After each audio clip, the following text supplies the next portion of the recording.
അതുകൊണ്ട് ലഹരിയുമായി ബന്ധപ്പെട്ടു പോയി. അതേ 220 വർഷക്കാലം ഒരു തെറ്റും ചെയ്യാതെ ഒരു കറാഹത്തും ചെയ്യാതെ ജീവിച്ച മഹാപണ്ഡിതൻ.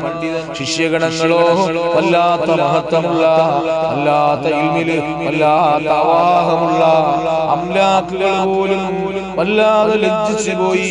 ഇബ്ലീസിനെ എങ്ങനെയെങ്കിലും അവനെ തറം പറ്റിക്കണമല്ലോ. ഈ ഇബ്ലീസ് ഒന്ന് ശ്രമിച്ചുകൊണ്ട് ഇദ്ദേഹത്തിന്റെ മുമ്പിൽ ഒരു ആബിദായി അഭിനയിച്ചുകൊണ്ട് കടന്നു വന്ന് തഖ്വയുള്ളവനായി എന്നിട്ട് പറഞ്ഞു, അത് നിനക്ക് നല്ല ഇബാദത്തുമായി നല്ല മൂട് കിട്ടും. ഒരു കാര്യം ചെയ്താൽ മതി, അല്പം കള്ള് കുടിച്ചാൽ മതി. അവസാനം ബൽഗീസ കള്ള് കുടിക്കുന്നു. കള്ള് കുടിച്ചൊരു തെറ്റെന്ന് ചെയ്യുന്നു. ആ തെറ്റിലൂടെ ലഹരി മൂത്ത് അവസാനം ലഹരി വിളമ്പിക്കൊണ്ടിരുന്ന പെണ്ണിന് ഒരു പെണ്ണായിരുന്നു. ആ പെണ്ണിനെ കേറിയെങ്കിൽ വിചാരം നടത്തി. അവസാനം അതാ വിചാരം കണ്ടുകൊണ്ട് വന്ന അതാ ഭർത്താവ് അയാളോട് വല്ലാത്ത സന്ധിയില്ല സമരമായി വെട്ടും കൊലയുമെല്ലാം. അവസാനം അയാൾ കൊല്ലപ്പെട്ടു. അങ്ങനെ അയാളെ ജയിലിലടച്ചു. ആരായിരുന്നു ബൽഗീസ എന്നറിയണം. അതുകൊണ്ട് നിമിഷ നേരം മതി ഒരാളെ ശൈത്താൻ നശിപ്പിക്കാൻ. അല്ലാഹു കാക്കട്ടെ.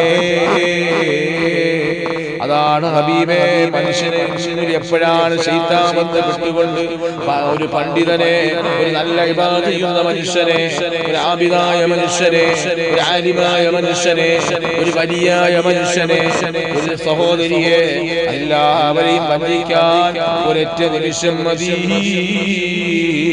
അതുകൊണ്ട് തന്നെ കള്ളൊഴിച്ച പെണ്ണിനെ അതാ പിടിച്ചു മാറ്റിയിട്ട് ഈ ബൽഗീസ് എന്ന് പറയുന്ന ആളെ കള്ളൊഴിച്ച് ധാരാളം കുടിക്കുകയും അവസാനം വ്യഭിചാരത്തിലേക്ക് എത്തിക്കപ്പെടുകയും ആ ഭർത്താവ് വന്ന് അങ്ങോട്ടും ഇങ്ങോട്ടും അടിയാകുകയും പ്രശ്നമാകുകയും അവസാനം ബൽഗീസ് ജയിലിലേക്ക് അടയ്ക്കപ്പെടുകയും ചെയ്തുവെങ്കിൽ അല്ലാഹു നമുക്ക് സൂക്ഷിക്കേണ്ടതാണ്. എപ്പോഴും നമ്മൾ കരുതുന്നുണ്ട്, എനിക്കൊന്നും പറ്റിയില്ലല്ലോ, പറ്റുന്നില്ലല്ലോ, വേണ്ട വേണ്ട, നല്ലവരെയാണ് ശൈത്താൻ ചതിക്കുന്നത്. കള്ളുകുടിയന്മാരെ ശൈത്താൻ പിന്നാലെ പോകില്ല, പെണ്ണുപിടിയന്മാരെ പിന്നാലെ ശൈത്താൻ പോകില്ല. നല്ല ഖുർആൻ ഓതുന്നവരെ പിന്നിലേക്കാ പോകുന്നത്. ഇബാദത്തിലേക്ക് സുബഹി നമസ്കരിക്കുന്നവരുടെ പിന്നിലേക്കാ പോകുന്നത്. ഹജ്ജ് ചെയ്യുന്ന ഹാജിയുടെ മുന്നിലേക്കാ പോകുന്നത്. നല്ല നമസ്കരിക്കുന്ന നോമ്പെടുക്കുന്ന പെണ്ണിന്റെ മുൻപിലാ വരുന്നത്. എന്നിട്ടാണ് ഇയാള് ഈ ഇബ്ലീസ് ഭക്തരായി അഭിനയിച്ചിട്ട് ഒന്നുമല്ലാതെ അവസാനം ഒന്നുമല്ലാതെ തള്ളപ്പെടുന്നത്. അല്ലാഹുവേ കാക്കണേ റബ്ബേ. ഞങ്ങളുടെ ശരീരങ്ങളെ, ഞങ്ങളുടെ ജീവിതത്തെ, ഞങ്ങളുടെ ഇബാദത്തുകളെ, ഞങ്ങളുടെ സൽക്കർമ്മങ്ങളെ ശൈത്താന്റെ കുതന്ത്രം മൂലം നശിപ്പിച്ച് കളയുന്ന അവസ്ഥകളെ തൊട്ട് ഞങ്ങളെയും ഞങ്ങളുടെ ജീവിതത്തെയും കാവലാളാകണേ അല്ലാഹ്.